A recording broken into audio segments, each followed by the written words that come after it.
योगी आदित्यनाथ ने जो एकता शक्ति की बात की थी उसमें कई लोग जुड़ गए, लेकिन क्या कहा था वो आपको सुनवाता हूं। राष्ट्र से बढ़कर के कुछ नहीं हो सकता, कुछ नहीं हो सकता। और राष्ट्र तब सशक्त होगा जब हम एक रहेंगे, नेक रहेंगे, तभी नेक रहेंगे। बटेंगे तो कटेंगे। दर्शकों, उत्तर प्रदेश के मुख्यमंत्री योगी आदित्यनाथ इसी एकता शक्ति की बात कह रहे हैं और वही हम आपको बता रहे हैं, जिससे एक एक कर अब सभी जुड़ते जा रहे हैं, क्योंकि उन्हें समझ में आ गया है दर्शकों कि एकता में ही शक्ति है। और शायद इसलिए मैं कह रहा हूं, हिंदू राष्ट्र का झंडा लेकर चलने वाले बाबा बागेश्वर पंडित धीरेन्द्र कृष्ण शास्त्री भी सनातनियों को जगाने के लिए सीएम योगी को जो संदेश उन्होंने दिया है उसे आगे बढ़ाने में जुट गए हैं। क्या कहना है बाबा बागेश्वर का, सबसे पहले आपको वो सुनवाता हूं। आपको भी हटना नहीं है, डटना है। अगर आप डटोगे तो जिंदगी में कभी भी हार नहीं मानोगे। आपको हटना नहीं है, डटना है। हमें अब भटकना नहीं है, सनातन संस्कृति के नीचे अटकना है। क्योंकि अगर भटकेंगे तो पीते जाएंगे, काटे जाएंगे, और अटकेंगे सनातन संस्कृति के नीचे, जुड़ेंगे तो कोई भी हम लोगों का बाग बाका नहीं कर सकता। तो सुन लिया दर्शकों आपने, लेकिन इतना भर नहीं है। बाबा बागेश्वर ने सीएम योगी आदित्यनाथ की बात को आगे बढ़ाया है और बहुत कुछ कहा है। अखंड भारत का सपना भी एक बार फिर उन्होंने दोहराया है। क्या कहा है वो इस रिपोर्ट में दिखाते हैं। मेरे पागलों, मेरे बागेश्वर धाम के पागलों,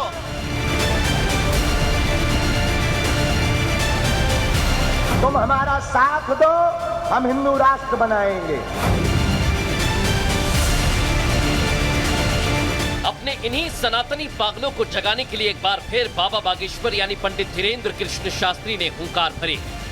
दिल्ली में सनातनी दरबार लगने से पहले बाबा बागेश्वर ने एकता की ताकत को समझाते हुए कहा कि इससे भटकना नहीं है।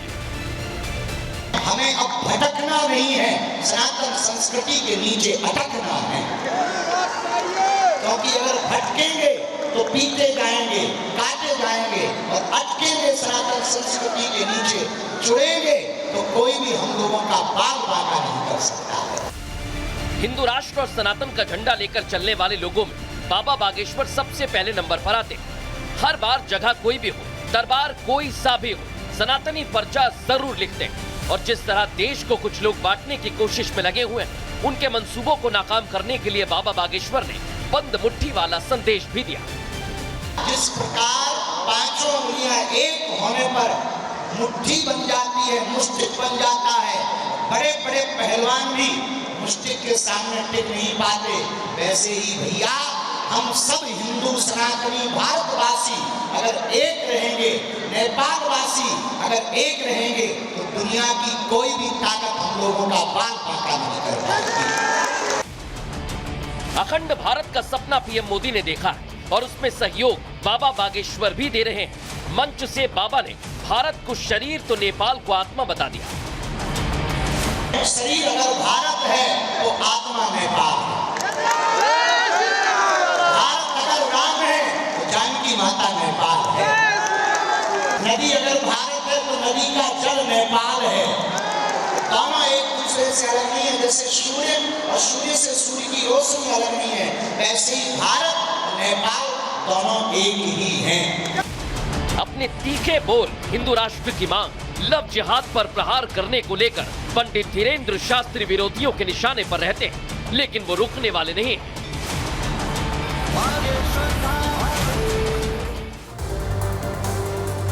दर्शकों, ये कोई पहला मौका नहीं है जब बाबा बागेश्वर ने हिंदू राष्ट्र की हुंकार भरी हो, सनातनियों को एकजुट होने की अपील की हो।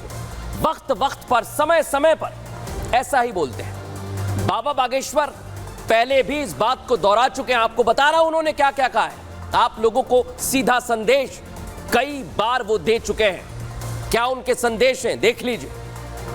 एक बार उन्होंने आप लोगों से कहा था, कायदे में रहोगे तो फायदे में रहोगे। फिर कहा, इस्लामिक देश है तो हिंदू राष्ट्र क्यों नहीं हो सकता। तुम मेरे साथ रहो, तुम मेरा साथ दो, हम हिंदू राष्ट्र बनाएंगे। रामचरितमानस को राष्ट्रीय ग्रंथ घोषित किया जाए। और आखिर में बोला था, राम राम वाले हैं माला, रावण वाले हैं भाला। इस तरह की बात वो कह चुके हैं दर्शकों। लेकिन इस बार तस्वीर थोड़ी सी अलग है। क्यों कह रहा हूं मैं? जिस तरह से बाबा बागेश्वर हुंकार भर रहे हैं, वो ये बता रही है कि अब बोलने और समझने का वक्त आ गया है और अब करने का वक्त आ गया है। इस बार बाबा बागेश्वर की हुंकार पहले से थोड़ी अलग है। उनके मन में किसी कोने में कोई टीस है दर्शकों, जो ये बता रही है कि हिंदुओं के लिए देश में हालात बांग्लादेश जैसे हो जाएं, उससे पहले एकजुट हो जाओ। यही हाई टाइम है हिंदुओं के लिए सतर्क, सावधान और जागरूक होने का। इस बात को वो दोहरा रहे हैं। लेकिन आप सोचिए, तमाम साधु संत अब इस बात में हां में हां मिला रहे हैं। वो क्या कह रहे हैं, हमने उनसे भी बात की, सुनवाते हैं आपको।